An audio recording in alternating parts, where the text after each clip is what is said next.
놀라운 일이 벌어졌습니다. 정말 믿어지십니까?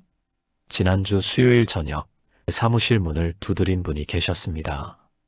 65세 박미경 권사님이셨습니다. 평소 조용하고 차분하신 분인데 그날은 달랐습니다. 얼굴이 상기되어 있었고 손을 부들부들 떨고 계셨습니다. 눈에는 눈물이 가득했습니다. 목사님, 제가 드디어 해냈어요. 10년 동안 저를 괴롭혔던 당뇨병이요. 혈당 수치가 정상으로 돌아왔어요. 의사 선생님도 깜짝 놀라셨어요. 그분은 그 자리에서 검사 결과지를 꺼내 보여주셨습니다. 공복 혈당 95, 당화혈색소 5.8 완벽한 정상 수치였습니다. 3개월 전만 해도 공복 혈당이 250을 넘나들었던 분이셨습니다. 약을 3가지나 드셔도 조절이 안 됐던 분이셨습니다. 합병증으로 발이 저리고 시력이 흐려지기 시작했던 분이셨습니다. 그런데 그날 그분의 얼굴에는 고통 대신 기쁨이 가득했습니다. 솔직히 고백하겠습니다. 목사인 제가 이런 말씀을 드리는 게 부끄럽지만 사실입니다.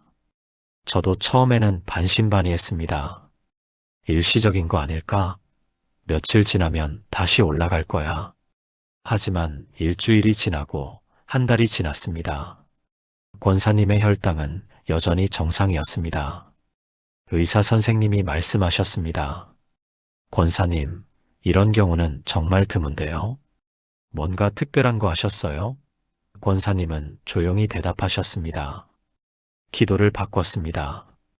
도대체 무슨 일이 있었던 걸까요? 그분이 제게 털어놓으신 이야기는 제 목회 인생을 바꿔놓았습니다. 목사님, 저 그냥 기도만 한 게 아니에요. 목사님이 2달 전에 설교하신 내용 기억하세요? 회복의 기도에는 특별한 방법이 있다고 하셨잖아요. 저는 그걸 하나도 빠뜨리지 않고 매일 실천했어요. 새벽마다, 낮마다, 자기 전에. 그냥 하나님 낫게 해주세요가 아니라 성경 말씀대로 구체적으로 기도했어요. 그 순간 저는 깨달았습니다. 많은 성도님들이 기도는 하시는데 어떻게 기도해야 할지 모르신다는 것을요. 하나님 제발 낫게 해주세요 라고만 반복하다가 지쳐서 포기하신다는 것을요. 하지만 성경에는 분명한 방법이 있습니다. 치유와 회복을 가져오는 기도의 원리가 있습니다. 막연하게 기도하는 것이 아니라 하나님이 알려주신 방법대로 기도하는 것입니다. 오늘 여러분께 그 7가지를 나누고자 합니다. 혹시 지금 몸 어딘가가 아프십니까?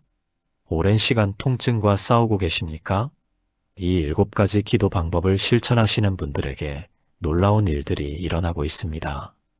지금부터 하나씩 차근차근 나누겠습니다. 여러분은 기도할 때 어떻게 시작하시나요? 하나님, 제 무릎 좀 낫게 해주세요. 이렇게 시작하지 않으셨나요? 물론 이것도 기도입니다. 하지만 성경은 더 강력한 방법을 알려주고 있습니다. 바로 예수님의 이름을 직접 부르는 것입니다. 사도행전 3장 6절을 함께 보시겠습니까? 베드로가 이르되 은과 금은 내게 없거니와 내게 있는 이것을 내게 주노니 나사렛 예수 그리스도의 이름으로 일어나 걸으라 하고 성전 미문 앞에 38년 동안 걷지 못했던 안진뱅이가 있었습니다. 베드로는 돈을 준 것이 아닙니다. 그는 예수 그리스도의 이름을 선포했습니다. 그러자 즉시 그의 발과 발목이 힘을 얻었습니다. 38년 만에 일어섰습니다. 여기서 핵심은 이름입니다. 예수님의 이름에는 권세가 있습니다. 빌립보서 2장은 이렇게 말씀합니다. 하나님이 그를 지극히 높여 모든 이름 위에 뛰어난 이름을 주사 모든 무릎을 예수의 이름에 꿇게 하셨느니라. 모든 이름 위에 뛰어난 이름입니다. 암보다, 당뇨보다, 고혈압보다, 관절염보다 위에 있는 이름입니다. 그러므로 우리가 예수님의 이름을 부를 때 모든 질병이 그 이름 앞에 무릎 꿇어야 합니다. 그렇다면 구체적으로 어떻게 기도해야 할까요? 아픈 부위에 손을 대고 이렇게 기도하는 것입니다. 예수님의 이름으로 명하노니 이 무릎의 통증아 떠나가라. 나사렛 예수 그리스도의 이름으로 선포하노니 이 어깨의 염증 물러가라. 막연하게 낫게 해주세요가 아니라 예수님의 이름으로 질병에게 명령하는 것입니다. 실제로 이렇게 기도하신 분들의 간증을 들어보겠습니다. 부산 동래구에 사시는 박순자 권사님, 67세이십니다. 박 권사님은 10년 동안 당뇨병으로 고생하셨습니다. 공복 혈당이 300을 넘나들었고 합병증으로 시력이 나빠지기 시작했습니다. 의사 선생님은 말씀하셨습니다. 이제 평생 약을 드셔야 합니다. 완치는 어렵습니다. 박 권사님은 낙심했습니다. 그런데 어느 날 새벽 기도회에서 예수님의 이름에 권세가 있다는 말씀을 듣게 되었습니다. 그날부터 매일 아침 이렇게 기도하기 시작했습니다. 예수님의 이름으로 명하노니 내 몸의 췌장이 정상적으로 작동하라. 예수님의 이름으로 선포하노니 이 당뇨병아 내 몸에서 떠나가라. 처음 일주일은 아무 변화가 없었습니다. 하지만 포기하지 않았습니다. 2주째가 되자 조금씩 변화가 느껴졌습니다. 피로감이 줄어들었습니다. 3주째 혈당 수치가 떨어지기 시작했습니다. 한 달 후 200 아래로 내려갔습니다. 2달 후 병원에 갔습니다. 의사 선생님이 깜짝 놀랐습니다. 권사님, 혈당이 130까지 떨어졌어요. 6개월 후 5.8이 되었습니다. 완벽한 정상 수치였습니다. 박 권사님은 이렇게 간증하십니다. 예수님의 이름이 정말 살아있다는 걸 경험했습니다. 그 이름을 부를 때마다 제 몸에 변화가 일어났어요. 사랑하는 여러분, 지금 저와 함께 이렇게 기도해 보시겠습니까? 나사렛 예수 그리스도의 이름으로 감사드립니다. 이 이름이 모든 이름 위에 뛰어난 이름임을 믿습니다. 예수님의 이름으로 명하노니 내 몸의 모든 질병과 통증아 떠나가라. 예수님의 이름으로 선포하노니 내 몸이 건강을 회복하노라. 예수님의 이름으로 기도합니다. 아멘. 많은 분들이 기도할 때 자기 생각과 자기 말로만 기도합니다. 하나님, 제가 너무 아파요. 좀 도와주세요. 이것도 좋은 기도입니다. 하지만 더 강력한 방법이 있습니다.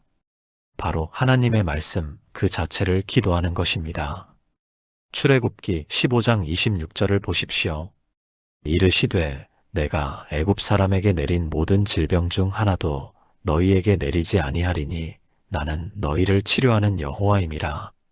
여기서 하나님은 자신을 소개하십니다.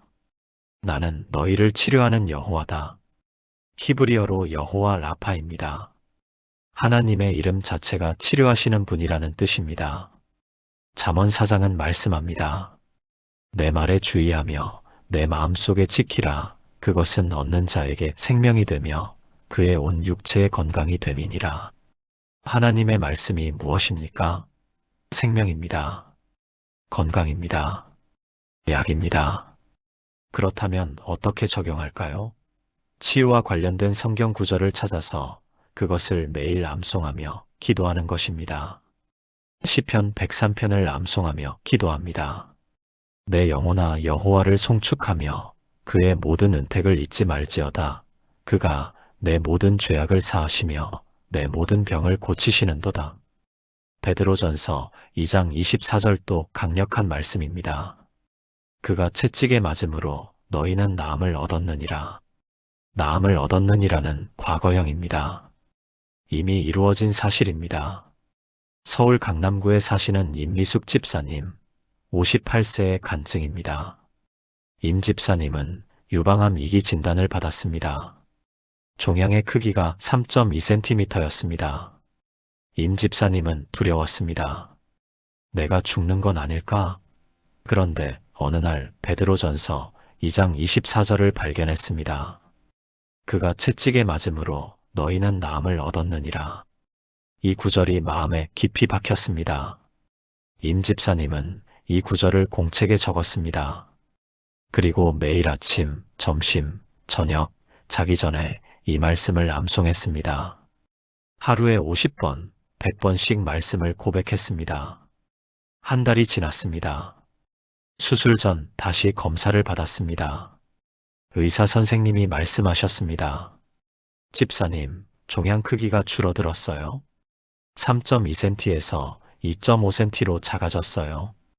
2달째 또 검사를 받았습니다. 종양이 더 작아졌어요. 거의 절반으로 줄었습니다. 3달째 수술 전날 마지막 검사에서 놀라운 일이 벌어졌습니다. 집사님, 종양이 거의 보이지 않아요. 6개월 후 종양은 완전히 사라졌습니다. 암 조직이 검출되지 않았습니다. 완전 관해입니다. 임 집사님은 이렇게 간증하십니다. 하나님의 말씀이 정말 살아있다는 걸 경험했어요. 그 말씀 하나하나가 약이었어요. 지금 저와 함께 기도해 보시겠습니까? 하나님 아버지, 주님의 말씀이 생명이요 건강임을 믿습니다. 그가 채찍에 맞음으로 나는 나음을 얻었다는 말씀을 고백합니다. 여호와는 나를 치료하시는 하나님이심을 선포합니다. 예수님의 이름으로 기도합니다. 아멘. 이상하게 들릴 수 있습니다. 아직 낫지도 않았는데 어떻게 감사할 수 있을까요? 하지만 이것이 바로 믿음의 기도입니다. 데살로니가전서 5장은 말씀합니다. 항상 기뻐하라 쉬지 말고 기도하라 범사에 감사하라 이것이 그리스도 예수 안에서 너희를 향하신 하나님의 뜻이니라. 범사에 감사하라고 하셨습니다. 아픈 것 자체에 감사하라는 게 아닙니다. 그 가운데서도 하나님이 일하고 계심에 감사하는 것입니다. 빌립보서 4장 6절은 이렇게 말씀합니다. 아무것도 염려하지 말고 다만 모든 일에 기도와 간구로 너희 구할 것을 감사함으로 하나님께 아뢰라. 감사함으로 구하라고 하셨습니다. 이것은 하나님을 신뢰하는 믿음의 표현입니다. 그렇다면 구체적으로 어떻게 기도할까요? 먼저 감사할 것을 찾는 것입니다. 비록 무릎이 아프지만 손은 움직일 수 있습니다. 허리가 아프지만 눈은 볼 수 있습니다. 통증이 있지만 아직 숨을 쉴 수 있습니다. 이렇게 감사할 것을 찾아서 먼저 감사로 기도를 시작하는 것입니다. 그리고 나서 믿음으로 감사합니다. 하나님, 아직 낫지 않았지만 주님께서 반드시 치유하실 것을 믿고 미리 감사드립니다. 대전 유성구에 사시는 최영수 장로님, 71세의 이야기입니다. 최 장로님은 파킨슨병 초기 진단을 받았습니다. 손이 떨리기 시작했고 걸음걸이도 불안정해졌습니다. 의사 선생님은 말씀하셨습니다. 진행성 질환이라 점점 악화될 겁니다. 약으로 진행을 늦출 수는 있지만 완치는 어렵습니다. 최 장로님은 절망했습니다.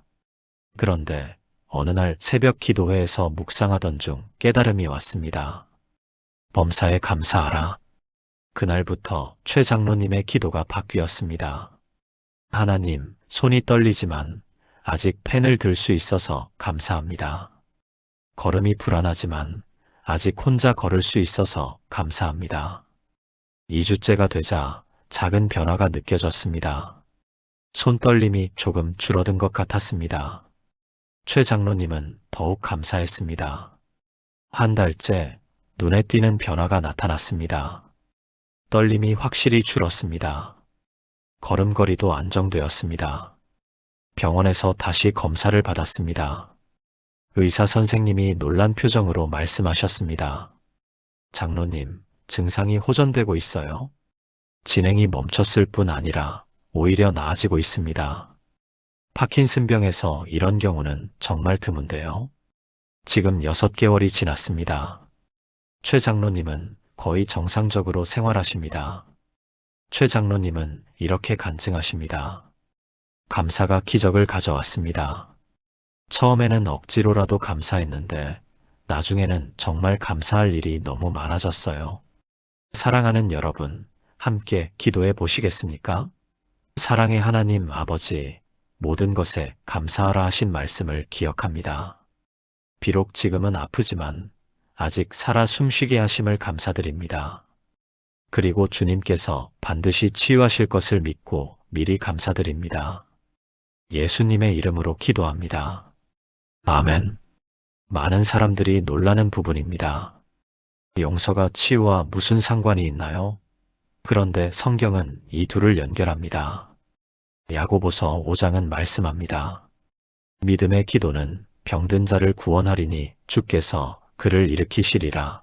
그러므로 너희 죄를 서로 고백하며 병이 낫기를 위하여 서로 기도하라. 마가복음 11장 25절은 더 직접적입니다. 서서 기도할 때에 누구에게나 혐의가 있거든 용서하라 그리하여야 하늘에 계신 너희 아버지께서도 너희 허물을 사하여 주시리라. 용서하지 않으면 우리의 기도가 막힙니다. 반대로 용서하면 하늘의 문이 열립니다. 치유의 통로가 열립니다. 의학적으로도 이것이 증명되고 있습니다. 용서하지 못한 마음, 미움, 분노는 스트레스 호르몬을 분비시킵니다. 이 호르몬들이 면역 체계를 약화시킵니다. 반대로 용서하면 세로토닌, 옥시토신 같은 행복 호르몬이 나옵니다. 면역 체계가 강화됩니다. 그렇다면 어떻게 기도해야 할까요? 먼저 용서하지 못한 사람이 있는지 돌아보는 것입니다. 과거에 나를 아프게 한 사람이 있습니까? 그 사람을 기도 가운데 떠올리고 용서를 선포하는 것입니다. 하나님, 그 사람을 용서합니다. 그리고 나 자신도 용서하는 것입니다. 인천 부평구에 사시는 한미란 권사님, 64세의 간증입니다. 한 권사님은 15년 동안 편두통에 시달렸습니다. 한 달에 20일 이상 두통약을 먹었습니다. 병원을 10군데 다녀봤지만 원인을 찾지 못했습니다. 그러던 어느 날 목사님이 신방을 오셨습니다. 목사님이 물었습니다. 권사님, 혹시 마음에 용서하지 못한 사람이 있으세요? 한 권사님은 깜짝 놀랐습니다. 사실 있었기 때문입니다. 20년 전 시어머니가 한 권사님을 심하게 대했습니다. 10년을 그렇게 살았습니다. 시어머니는 10년 전에 돌아가셨지만 한 권사님의 마음에는 여전히 분노가 남아 있었습니다. 목사님이 말씀하셨습니다. 권사님, 그분을 용서해야 합니다. 용서하지 않으면 권사님만 계속 아픕니다. 그날 밤 한 권사님은 무릎 꿇고 기도했습니다. 하나님, 저 용서할 수 없어요. 하지만 주님의 도움으로 용서하겠습니다. 눈물이 쏟아졌습니다. 그리고 한 권사님은 선포했습니다. 하나님, 시어머니를 용서합니다. 주님께서 나를 용서하셨듯이 나도 그분을 용서합니다. 그날 밤 놀라운 일이 벌어졌습니다. 15년 만에 처음으로 두통 없이 잠들었습니다. 그 이후로 두통이 거의 사라졌습니다. 한 권사님은 이렇게 간증하십니다. 용서가 저를 자유롭게 했어요. 15년 동안 저를 묶고 있던 사슬이 끊어진 거예요. 지금 함께 기도해 보시겠습니까? 하나님 아버지, 용서하지 못한 사람이 있다면 지금 그를 용서합니다. 나를 아프게 한 그 사람을 주님의 이름으로 용서합니다. 또한 나 자신도 용서합니다. 주님께서 용서하셨으니 나도 나를 용서합니다. 용서가 치유를 가져올 것을 믿습니다. 예수님의 이름으로 기도합니다. 아멘. 기도의 능력은 지속성에서 나옵니다. 한두 번 기도하고 왜 안 낫지? 라고 포기하면 안 됩니다. 누가복음 18장에서 예수님은 이렇게 말씀하셨습니다. 항상 기도하고 낙심하지 말아야 할 것을 항상 기도하라고 하셨습니다. 포기하지 말라는 것입니다. 다니엘서 6장을 보십시오. 다니엘이 왕의 도장이 찍힌 것을 알고도 전에 하던 대로 하루 3번씩 무릎을 꿇고 기도하며 그의 하나님께 감사하였더라. 다니엘은 하루 3번씩 정해진 시간에 기도했습니다. 목숨을 걸어야 하는 상황에서도 그 습관을 바꾸지 않았습니다. 우리도 마찬가지입니다. 치유를 위해 기도할 때 매일 일정한 시간에 규칙적으로 기도해야 합니다. 아침에 일어나자마자, 점심 식사 전, 자기 전등 시간을 정하는 것입니다. 의학적으로도 이것이 중요합니다. 우리 몸에는 생체 리듬이 있습니다. 규칙적인 활동이 몸의 균형을 잡아줍니다. 매일 같은 시간에 기도하면 우리 몸도 그 시간에 반응하기 시작합니다. 그렇다면 구체적으로 어떻게 해야 할까요? 하루 중 3번의 기도 시간을 정하는 것입니다. 아침 6시, 낮 12시, 밤 9시 등으로 정합니다. 그리고 그 시간마다 5분에서 10분씩 아픈 부위를 위해 기도합니다. 처음에는 힘들 수 있습니다. 하지만 3주만 지나면 습관이 됩니다. 광주 서구에 사시는 정수진 집사님, 56세의 간증입니다. 정 집사님은 갑상선 기능 저하증으로 고생하셨습니다. 만성 피로, 우울감, 체중 증가, 탈모 등 증상이 심했습니다. 병원에서는 평생 약을 먹어야 한다고 했습니다. 그런데 어느 날 새벽 기도회에서 매일 일정한 시간에 기도하는 것의 중요성에 대한 설교를 듣게 되었습니다. 정 집사님은 결단했습니다. 나도 해보자. 그날부터 오전 6시, 낮 12시, 밤 10시 하루 3번 기도하기로 했습니다. 한 달째 작은 변화가 느껴졌습니다. 만성 피로가 조금 줄어든 것 같았습니다. 2달째 우울감이 많이 사라졌습니다. 3달째 병원에서 검사를 받았습니다. 의사 선생님이 놀란 표정으로 말씀하셨습니다. 집사님, 갑상선 수치가 많이 좋아졌어요. 6개월 후 약을 완전히 끊었습니다. 정 집사님은 이렇게 간증합니다. 이제는 습관이 아니라 삶이 됐어요. 그 시간이 제일 행복해요. 사랑하는 여러분, 함께 기도해 보시겠습니까? 하나님 아버지, 항상 기도하고 낙심하지 말라 하신 말씀을 기억합니다. 오늘부터 매일 정한 시간에 주님 앞에 나아가겠습니다. 다니엘처럼 하루 3번 무릎 꿇고 기도하겠습니다.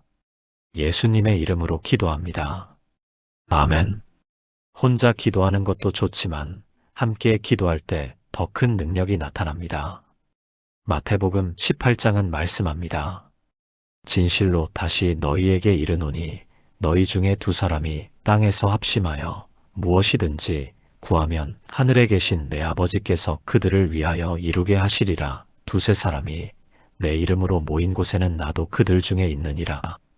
2사람이 합심하여 구하면이라고 하셨습니다. 혼자가 아니라 함께 기도할 때 하나님이 응답하신다는 약속입니다. 야고보서 5장도 말씀합니다. 그러므로 너희 죄를 서로 고백하며 병이 낫기를 위하여 서로 기도하라. 서로 기도하라고 하셨습니다. 이것이 중요한 이유가 있습니다. 첫째, 내 문제에만 집중할 때는 더 절망적으로 느껴집니다. 하지만 다른 사람을 위해 기도할 때 시야가 넓어지고 희망이 생깁니다. 둘째, 함께 기도하면 믿음이 배가 됩니다. 한 사람의 믿음이 약할 때 다른 사람의 믿음이 붙들어줍니다. 셋째, 하나님은 공동체를 통해 일하시기를 기뻐하십니다. 그렇다면 구체적으로 어떻게 해야 할까요? 가족, 친구, 교회 성도 중에서 기도 동역자를 찾는 것입니다. 그리고 정기적으로 만나거나 전화로 함께 기도합니다. 울산 남구에 사시는 김철수 집사님과 이영희 권사님의 이야기입니다. 김 집사님, 69세는 전립선암 3기 진단을 받았습니다. 같은 교회 이 권사님, 65세는 류마티스 관절염으로 10년째 고생하고 계셨습니다. 어느 날 2분이 병원 로비에서 우연히 만났습니다. 김 집사님이 먼저 제안했습니다. 권사님, 우리 서로를 위해 기도하면 어떨까요? 그날부터 2분은 매일 저녁 9시에 전화로 만났습니다. 김 집사님이 먼저 이 권사님을 위해 기도했습니다. 그 다음 이 권사님이 김 집사님을 위해 기도했습니다. 일주일이 지나자 마음이 열렸습니다. 솔직하게 자기 두려움과 아픔을 나눴습니다. 6개월째 놀라운 일이 일어났습니다. 김 집사님의 암 수치가 정상으로 돌아왔고 이 권사님의 관절염 증상도 70% 호전되었습니다. 김 집사님은 이렇게 간증합니다. 혼자였다면 포기했을 거예요. 하지만 권사님이 함께 해주셨기에 끝까지 믿음을 지킬 수 있었습니다. 지금 함께 기도해 보시겠습니까? 사랑의 하나님, 두세 사람이 합심하여 기도하면 이루신다는 약속을 믿습니다. 저에게도 함께 기도할 동역자를 보내주소서. 예수님의 이름으로 기도합니다. 아멘. 마지막 7번째입니다. 이것이 가장 중요할 수 있습니다. 마가복음 11장을 보시겠습니까? 내가 진실로 너희에게 이르노니 무엇이든지 기도하고 구하는 것은 받은 줄로 믿으라. 그리하면 너희에게 그대로 되리라. 받은 줄로 믿으라고 하셨습니다. 아직 보이지 않아도 이미 받은 것처럼 믿으라는 것입니다. 이것이 선포의 기도입니다. 주세요가 아니라 받았습니다입니다. 낫게 해주세요가 아니라 나았습니다입니다. 히브리서 11장이 이것을 설명합니다. 믿음은 바라는 것들의 실상이요 보이지 않는 것들의 증거니 믿음은 보이지 않는 것을 보이는 것처럼 믿는 것입니다. 그렇다면 구체적으로 어떻게 기도할까요? 과거형과 현재형으로 선포하는 것입니다. 하나님, 제 무릎이 나았습니다. 예수님의 이름으로 선포합니다. 하나님, 제 몸의 암세포가 사라졌습니다. 예수님의 이름으로 선포합니다. 처음에는 이상하게 느껴질 수 있습니다. 하지만 이것이 바로 믿음입니다. 보이는 것을 믿는 것은 믿음이 아닙니다. 보이지 않는 것을 믿는 것이 진짜 믿음입니다. 제주도에 사시는 강민수 장로님, 73세의 간증입니다. 강 장로님은 폐암 말기 진단을 받았습니다. 의사 선생님은 6개월 시한부를 선고했습니다. 하지만 포기하지 않았습니다. 마가복음 11장의 말씀이 마음에 박혔습니다. 받은 줄로 믿으라. 강 장로님은 결단했습니다. 나는 이미 나았다. 그날부터 강 장로님의 기도가 완전히 바뀌었습니다. 하나님, 저는 이미 나았습니다. 제 폐의 암세포는 사라졌습니다. 제 몸은 건강합니다. 매일 아침, 점심, 저녁으로 선포했습니다. 3달째 병원에서 검사를 받았습니다. 의사 선생님이 이상한 표정을 지으셨습니다. 장로님, 종양 크기가 줄었어요.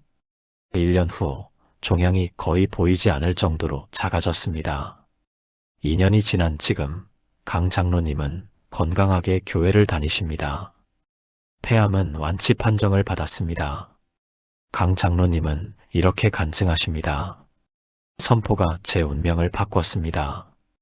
보이지 않아도 믿었더니 보이지 않던 것이 보이기 시작했습니다.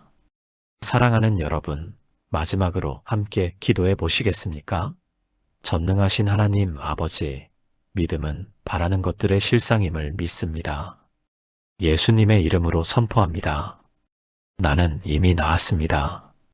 내 몸의 모든 질병은 예수님의 이름으로 떠났습니다. 예수님의 이름으로 기도합니다. 아멘. 지금까지 7가지 회복의 기도를 나눴습니다. 이제 이 모든 것을 하나로 엮어 함께 기도하겠습니다. 전능하신 하나님 아버지, 오늘 이 시간 주신 7가지 회복의 기도를 감사드립니다. 예수님의 이름으로 시작하고 말씀으로 확신하며 감사로 열고 용서로 자유케 하고 매일 찾아뵙고 함께 합심하며 믿음으로 선포하는 이 기도의 원리를 주심에 감사드립니다. 지금 저는 고백합니다. 나사렛 예수 그리스도의 이름이 모든 질병의 이름보다 위에 있음을 믿습니다. 그 이름으로 명하노니 내 몸의 모든 통증과 질병은 지금 떠나가고 있습니다. 그가 채찍에 맞음으로 나는 나음을 얻었다는 말씀을 붙잡습니다. 여호와는 나를 치료하시는 하나님이심을 선포합니다. 비록 아직 완전히 낫지 않았지만 주님께서 일하고 계심을 믿고 미리 감사드립니다. 그리고 저는 용서합니다. 나를 아프게 했던 모든 사람을, 과거의 모든 상처를, 나 자신까지도 주님의 이름으로 용서합니다. 매일 아침, 낮, 밤으로 주님을 찾아뵙겠습니다. 항상 기도하고 낙심하지 않겠습니다. 이 기도를 함께할 동역자를 보내주시고 제가 누군가의 기도 동역자가 되게 하소서. 마지막으로 저는 선포합니다. 예수님의 이름으로 선포하노니 나는 이미 나았습니다. 내 몸의 모든 암세포는 사라졌습니다. 모든 통증은 떠났습니다. 나는 건강하고 강하며 온전합니다. 주님, 이 7가지 기도의 원리를 매일 실천하게 하소서. 이 모든 영광을 오직 주님께만 돌립니다. 살아계신 예수 그리스도의 이름으로 기도합니다. 아멘. 사랑하는 여러분, 오늘 우리는 기적을 가져오는 회복의 기도 7가지를 함께 나눴습니다. 첫째, 예수님의 이름을 직접 부르며 드리는 기도. 그 이름에는 모든 질병을 물리칠 권세가 있습니다. 둘째, 성경 말씀을 직접 암송하며 드리는 기도. 하나님의 말씀이 우리 몸에 생명과 건강을 가져옵니다. 셋째, 감사로 시작하는 기도. 아직 보이지 않아도 믿음으로 미리 감사할 때 기적이 일어납니다. 넷째, 용서와 화해의 기도. 용서가 막힌 통로를 열고 치유의 강물을 흐르게 합니다. 다섯째, 매일 일정한 시간에 드리는 기도. 지속성이 능력을 만들고 습관이 기적을 만듭니다. 여섯째, 다른 사람을 위해 함께 드리는 기도. 합심할 때 하나님이 함께 하시고 더 큰 능력이 나타납니다. 일곱째, 믿음으로 선포하며 드리는 기도. 보이지 않아도 이미 이루어진 줄 믿고 선포할 때 보이지 않던 것이 보이기 시작합니다. 여러분, 이 7가지를 실천하시는 분이 계십니까? 댓글에 실천합니다라고 남겨주세요. 여러분의 다짐이 또 다른 분들에게 힘이 됩니다. 그리고 좋아요 버튼을 눌러주시고 구독 버튼도 눌러주세요. 이 말씀이 더 많은 아픈 분들에게 전해져서 더 많은 치유의 간증이 일어나길 소망합니다. 사랑하는 여러분, 포기하지 마세요. 여러분에게도 반드시 놀라운 일이 일어날 것입니다. 하나님은 살아계십니다. 예수님의 이름은 여전히 권세가 있습니다. 하나님의 말씀은 지금도 살아 역사합니다. 여러분의 몸에, 여러분의 삶에 놀라운 치유와 회복이 일어날 것을 믿습니다. 주님의 은혜와 평강이 여러분과 함께하기를 축복합니다.